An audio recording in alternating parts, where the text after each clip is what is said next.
You didn't arrive at this version of yourself suddenly. It took time, repetition, small moments that taught you what was safe and what was costly. There were times when you spoke honestly and felt the room shift. Not loudly, not dramatically, just enough to notice that something changed. You learned that depth can make people uncomfortable. That clarity can feel confrontational. That feeling openly comes with consequences. So you adjusted, not because you were afraid, but because you were paying attention. You learned to pause before responding, to measure what you revealed, to stay present without being exposed. This wasn't weakness, it was intelligence. You became observant, quiet, reliable.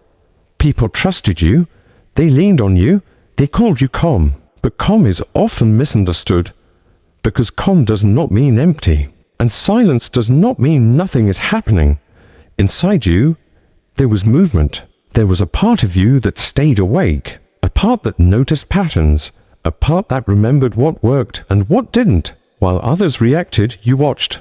While others expressed, you listened, and slowly, almost without noticing, you became someone who felt deeply but showed very little. You didn't stop caring. You became careful. You didn't lose intensity. You learned where it wasn't welcome. There were thoughts you stopped finishing out loud, feelings you learned to translate into something safer, edges you learned to soften before they cut anyone. People called this maturity, growth, emotional control, and maybe they weren't wrong, but there is another side to it, because every adjustment costs something. Every time you chose restraint over honesty, something learned to wait. Every time you stayed silent to keep the peace, something took note. You call that feeling tension, restlessness, a low hum beneath the surface. You tell yourself it's overthinking, that it means something is wrong. But it isn't wrong.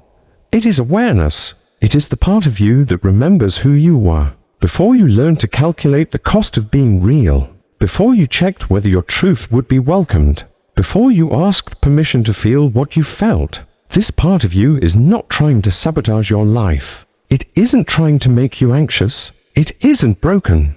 It is simply awake. It is what happens when you notice too much too early, when you learn the rules before you learn how to bend them.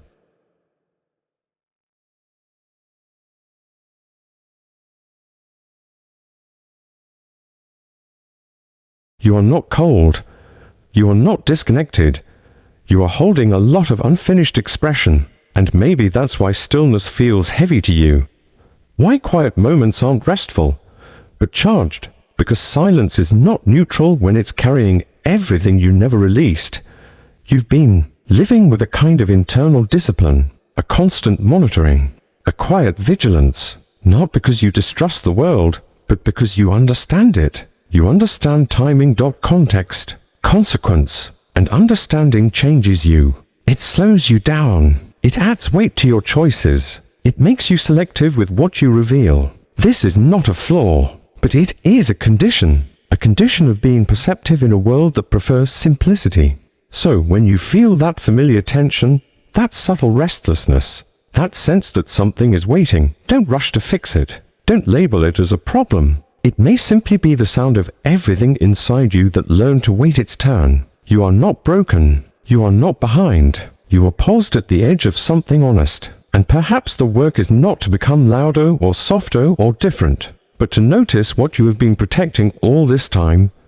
Because awareness does not disappear. It waits, and it waits for the moment it can finally be seen without consequences. If this felt familiar, you're not alone in it. This channel isn't about answers. It's about recognition. Stay here, subscribe, and keep noticing what others ignore.